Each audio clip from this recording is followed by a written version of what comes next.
those who are from above and those who are from below. That's why He invited us to be born again, my dear friends. Unless you are born again, you can't enter the kingdom of God.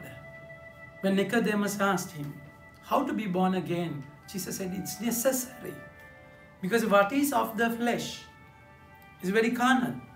It will glue you to this earth. So when it comes to spirit, you received it.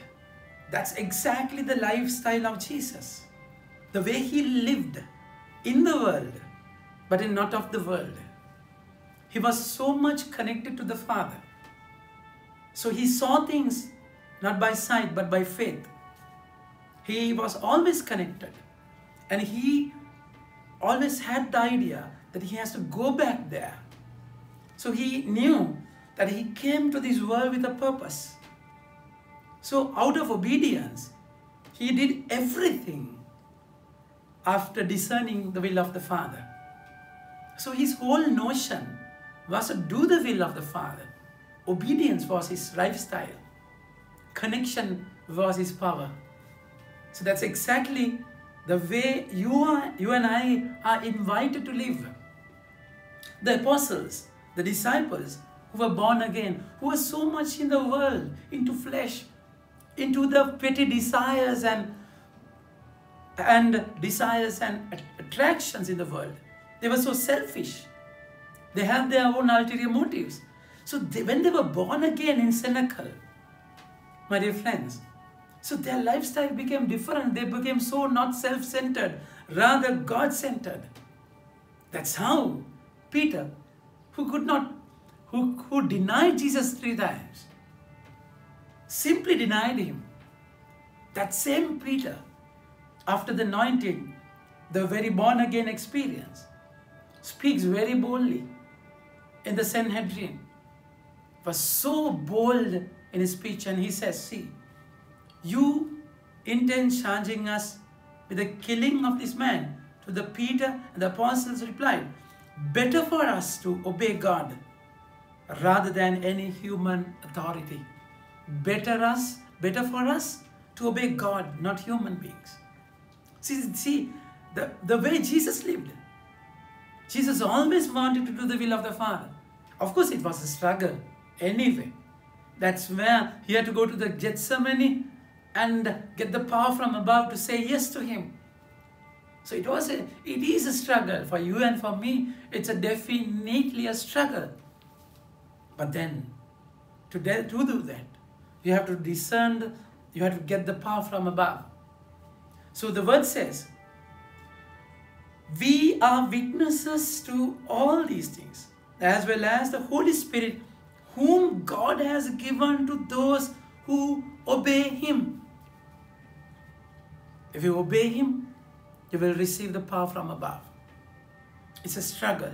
So once you received it, you live in this world, but not of the world.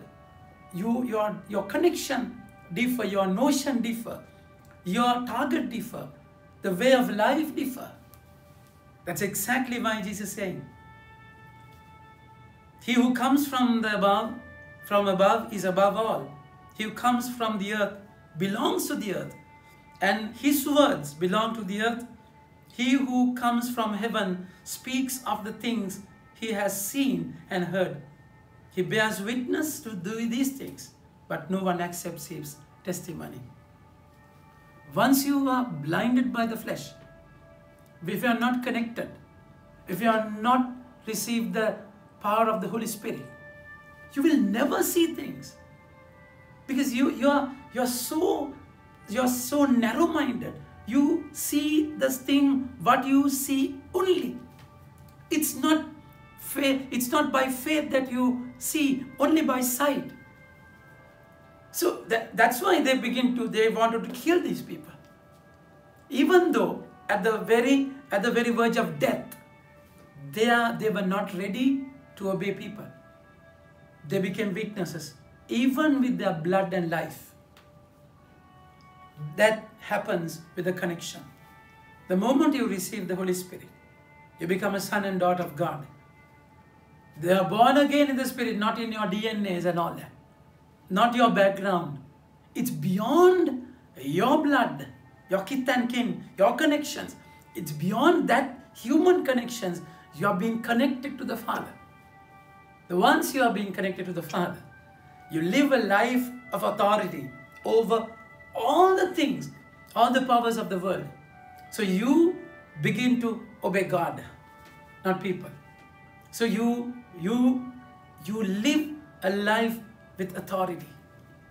This is the meaning of being born again. So you are invited to be connected to the Holy Spirit, to be born again. Always obey the Father.